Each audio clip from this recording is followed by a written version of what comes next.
Sekitar 4 jam dari daratan, perairan Buang-Buang memiliki lokasi andalan untuk bapanah atau menyelam sambil memanah ikan. Ada bermacam alat untuk mencari ikan, salah satunya spear gun. Nah, hari ini saya sama Bang Arman mau menyelam sekaligus bapanah ikan. Ikuti jejak saya, jejak petualang. Alat yang dipakai untuk bapanah sekilas mirip dengan senapan api laras panjang. Sederhana dan mudah digunakan. Hebatnya, alat ini ramah lingkungan dan selektif memilih target ikan besar. Jernihnya perairan di sini membuat saya tak ragu mengikuti nelayan untuk mencari ikan dengan cara bapanah.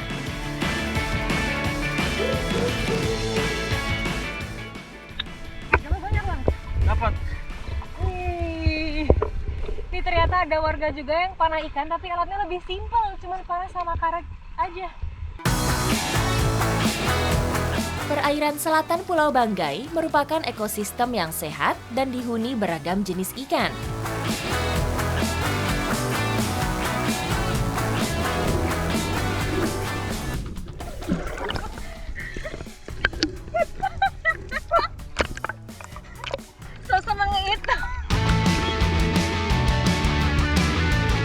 Walaupun banyak ikan hilir mudik di dekat saya, tetapi dibutuhkan keahlian dan jam terbang agar bisa membidik sasaran dengan tepat.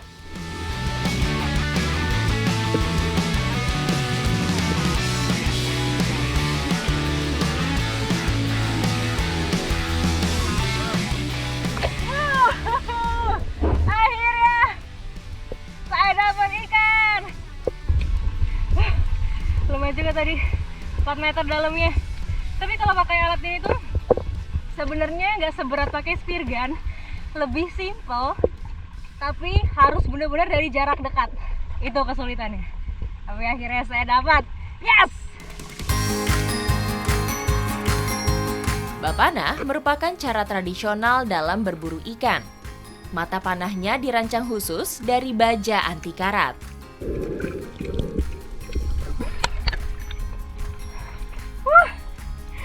Bawah lautnya indah banget. Emang ya, laut Sulawesi itu nggak perlu diragukan lagi. Terumbu karangnya bagus, apalagi airnya dari atas aja ini udah sebening kaca. Indah banget. Jangan sampai gagal fokus. Target saya cari ikan.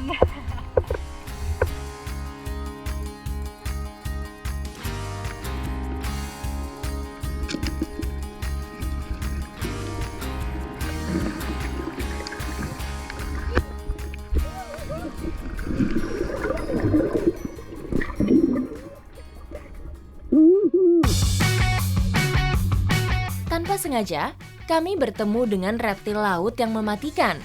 Kehadiran ular laut membuktikan mata rantai kehidupan bawah air di sini masih terjaga. Pertemuan dengan monster laut sekaligus mengakhiri perburuan kami. Dapat seberapa banyak? Banyak juga ya. Ini rata-rata banyakan ikan katambak, dan ikan-ikan di sini biasanya itu dijadikan ikan asin. Jadi setelah ini langsung kita ikuti prosesnya. Ikuti jejak saya, jejak petualang.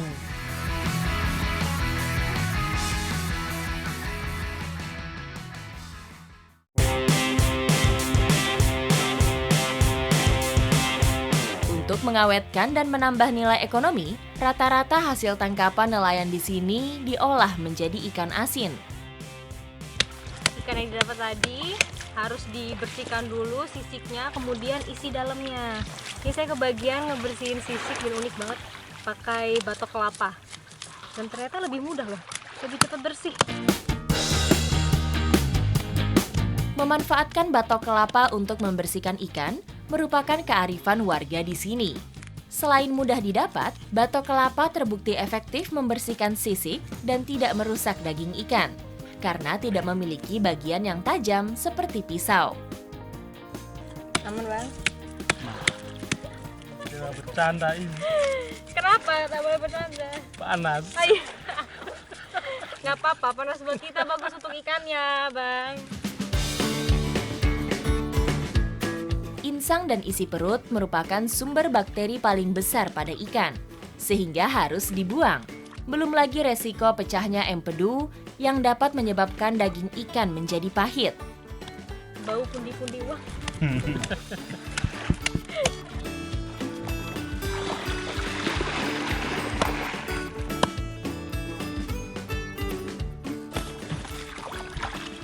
Udah, Bang. Udah. Sekarang tinggal penggaraman. Iya. Oke, boleh. Mana? Garamnya. Pengawetan ikan dengan cara diasinkan sudah menjadi kebiasaan nelayan di Nusantara sejak ratusan tahun silam. Nah, ini nih bagian paling pentingnya.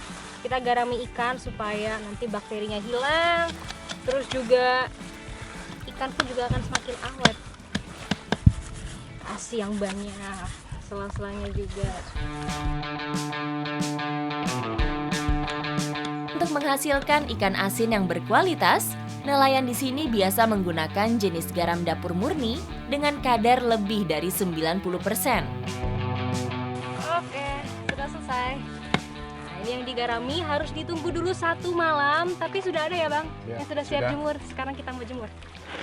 Bentar ya, Bang Anton.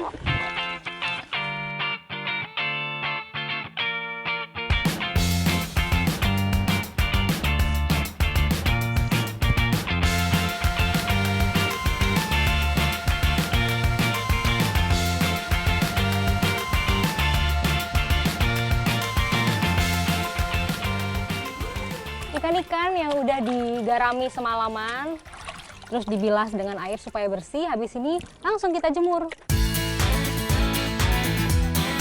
Proses penjemuran merupakan tahapan yang sangat penting. Jika tidak maksimal, maka hasilnya menjadi kurang bagus. Pak, biar sampai sana saya naik ya. Boleh ya? Biar merata, Pak. Sini, Pak, oper ke saya.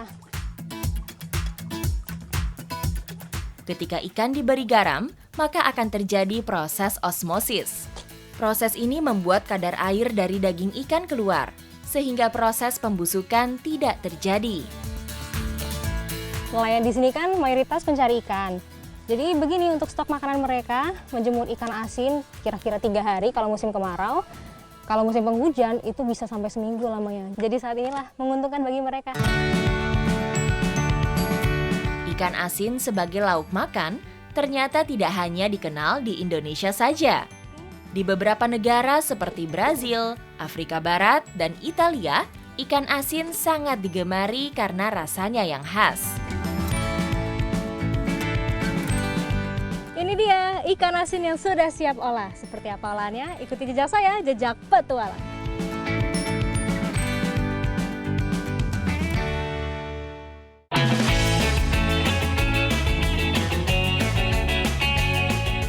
Nah, ini saya sama Bu Nur sudah siap masak. Kita mau bikin ikan asin kemangi. Ikan asin sudah tidak asing dengan lidah masyarakat Indonesia. Bahkan beragam olahan kuliner yang lezat bisa dikreasikan dari bahan makanan satu ini. Sebaiknya ikan asin dimasak dengan api sedang. Selain tidak cepat hangus, ikan asin tidak akan terasa pahit dan matang merata.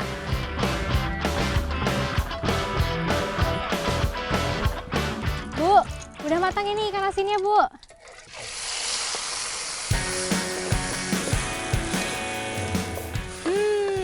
Udah harum banget ini bumbunya. Kalau gini, tinggal langsung masukin ikan asinnya, Bu ya.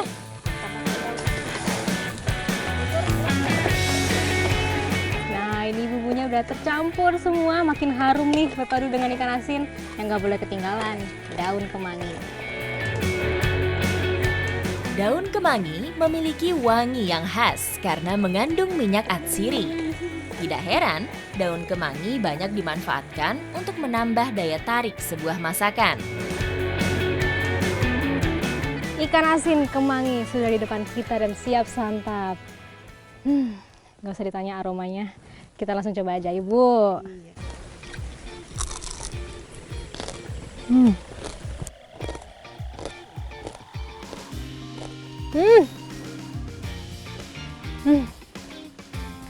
Enak? Enak banget. baru ikan asinnya. Sekarang pakai nasi.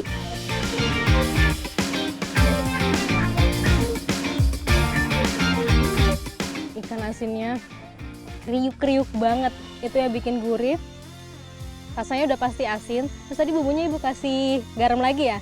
Sebenarnya agak keasinan, tapi kalau udah dicampur sama nasi pas banget. Apalagi ada rasa kemangnya tuh keluar banget. Wih.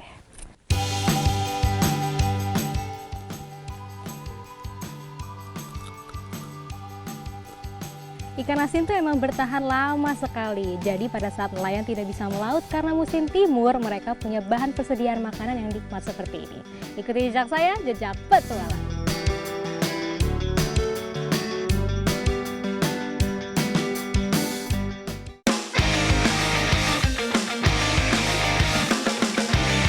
Pantai Kilo 5 merupakan salah satu rujukan tempat wisata bagi warga Luwu, Kabupaten Banggai, Sulawesi Tengah.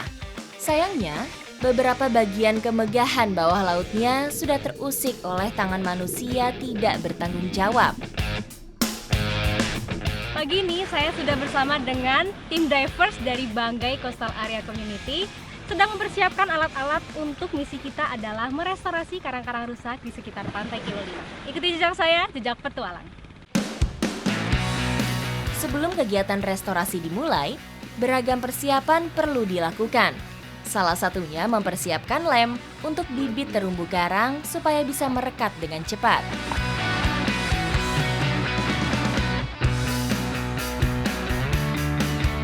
Saking rusaknya, di kedalaman 5 meter, saya tidak lagi melihat warna-warni terumbu karang khas perairan Sulawesi.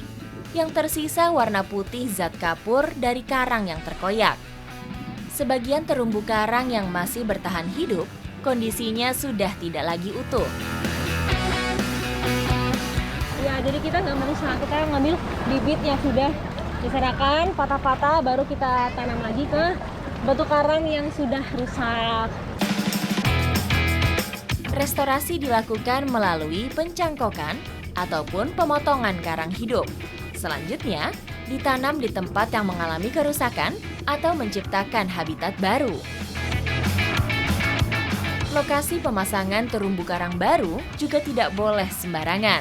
Hanya perairan berarus yang dipilih karena adanya sirkulasi udara dan sumber makanan bagi terumbu karang.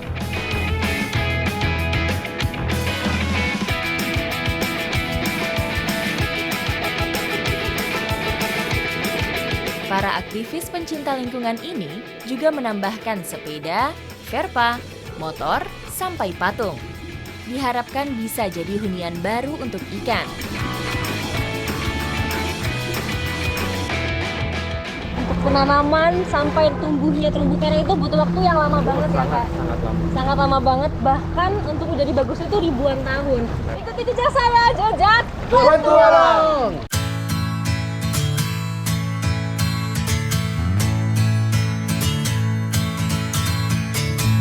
Kakap ekor kuning, baronang, dan beberapa ikan karang lainnya jadi santapan makan siang kami hari ini. Habis kita kedinginan di dalam laut, sekarang kebalikannya. Panas banget ini bara. Berarti sebentar lagi matang ini ikannya, udah segar, nggak perlu lama-lama dibakar.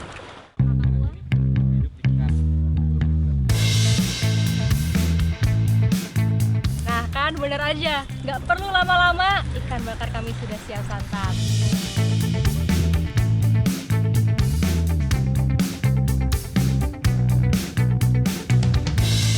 Tapi masa ini pas nih? Pas masa. Iya. Manis. Manis berdarah. Gimana Bunda? Enak Kak? Enak. Walau tanpa bumbu? Iya. Enak ya? Rasa ikan segar tuh nggak pernah gagal. Ini kelihatan di luarnya aja nih agak hangus-hangus, tapi rasanya lembut di dalam, crunchy di luar. Ikan yang segar, dagingnya enak dan tidak berbau. Tentu saja, kandungan gizinya masih utuh karena belum mengurai. Jenis ikan yang kita makan kali ini adalah ikan kakap atau ikan yang biasa hidupnya di karang. Nah, kalau karangnya terjaga, kita pasti bisa menikmati hasil ikan yang luar biasa seperti ini. Ikuti jejak saya, jejak petualang.